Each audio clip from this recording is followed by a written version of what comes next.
Well, apparently it is that time of year for me to do videos I just didn't plan on doing, and today's video is no exception. See, recently I went to the grand opening of a new Lucid studio, and I figured I'd pop a couple photos, throw them up on my community page, and that would be about it. Unfortunately, by the time the day finished, I figured out a couple photos and a simple post just wasn't going to cover it. As a matter of fact, as I was scripting for this video, I realized that this is not just kind of a big deal locally, but this has implications worldwide. So let's talk about that right now.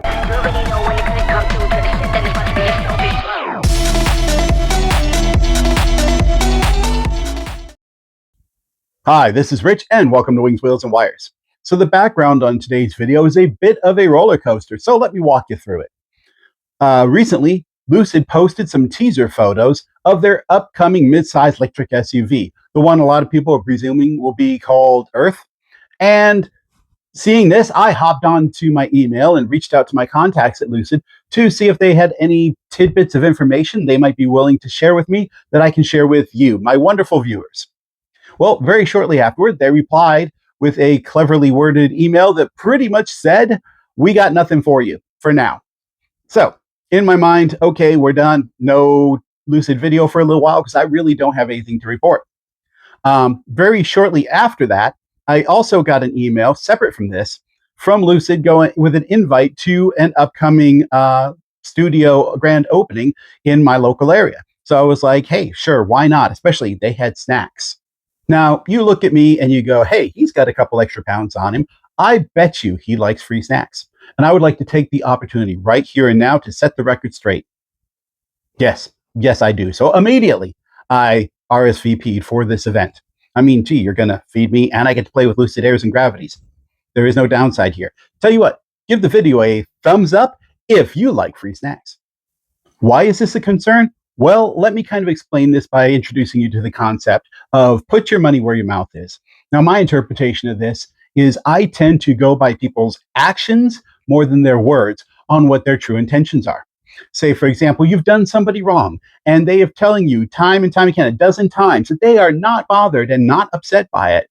The whole time they're saying this, though, they are cleaning and randomly loading their gun. My suggestion to you is to run. Now, this example may seem kind of ridiculous, but EV startups have this kind of history. Let's start that list with Nikola Motors, who was bragging about how close they were to production and how great their vehicle was, even showing footage of it rolling down the road.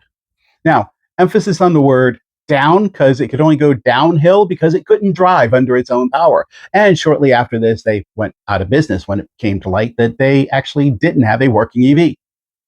Even worse was Fisker Motors, who was actively selling the Fisker Ocean, and much like Lucid is doing now, they were teasing 3 different models they planned to release.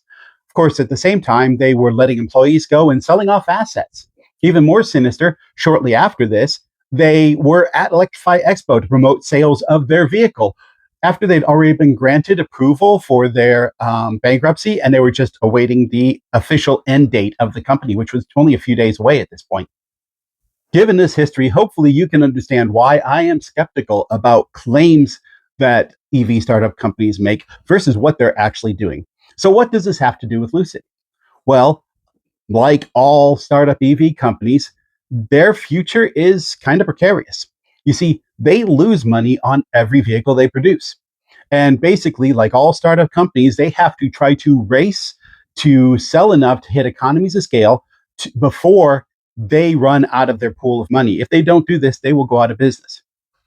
Now, the Lucid Gravity is supposed to be the gateway for them to actually be able to hit those kind of sales numbers.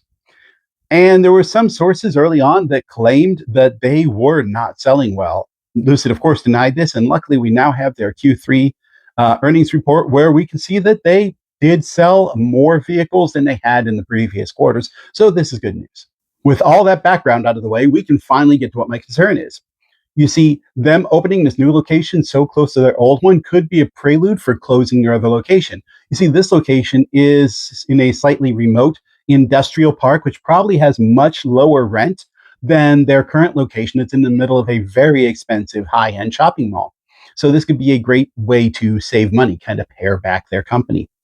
and reduce expenditures. Luckily, when I arrived at the location, I found out this is not actually the case. If you are enjoying this video, please hit that like button down below. While you're down there, hitting the subscribe button would greatly support the channel. And, of course, don't forget to hit the bell notification icon so you don't miss any upcoming videos. And stand by to the end of the video to hear my new subscriber shoutouts. So, in talking about this new location, let's start with the snacks. I mean, the event. I've covered in a few different BMW new model release events that they've done, and this was absolutely on par with those. So kudos to Lucid, and thanks for the invite. They had a taco stand, a churro stand, a meat, cheese, and pastry stand, a barista, a DJ. So overall, nice event. Oh, and you know what else they had? A garage. You see, this is where this new location suddenly becomes very important, not just for us here in Southern California, which it certainly is, but it has implications worldwide. Let's talk about what we had locally first. You see, previously, if you owned a Lucid here in San Diego and you had to get it worked on by the company, you could try to fit into their micro facility they had up in Oceanside. That's 38 miles away from downtown San Diego, farther from where I live, and you probably wouldn't be able to get in there because they only had like one lift. If you wanted their closest full size facility, that would be up in Costa Mesa, which is 90 miles away from downtown San Diego. So this is actually for us here in California or in San Diego a really big deal that now you have one here in the local area instead of having to go all the way up near LA to get your car fixed. Now let's talk about those global implications. Remember earlier I was talking about put your money where your mouth is? This is it, right? You do not build a brand new repair and maintenance facility if you expect to go out of business. You might build a new storefront in order to be able to sell these new cars to try to push out inventory before you go out of business, but you do not build a repair facility. Even more so is they've been utilizing this system of going all the way up to Costa Mesa for years now. So they've been making do. So for me, the big motivator of having a facility locally is they very much plan to sell more vehicles to need that extra support.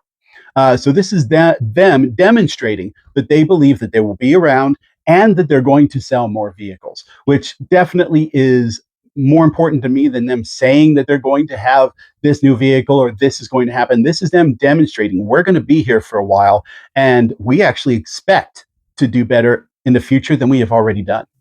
Now, in a vacuum, this would not be that big a deal. I mean, it is only one location, but you see, this is not happening in a vacuum.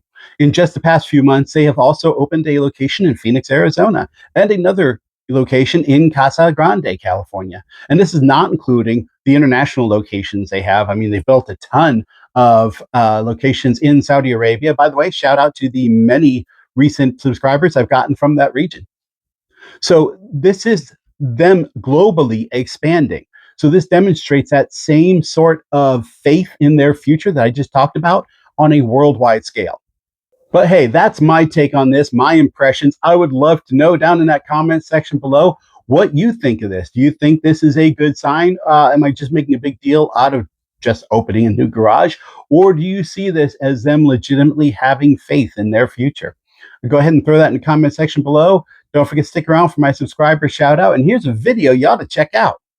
And now it's time for the subscriber shoutouts. If you'd like your own shoutout, all you have to do is subscribe to the channel and either make sure your name is visible or put in the comments down below that you subscribed.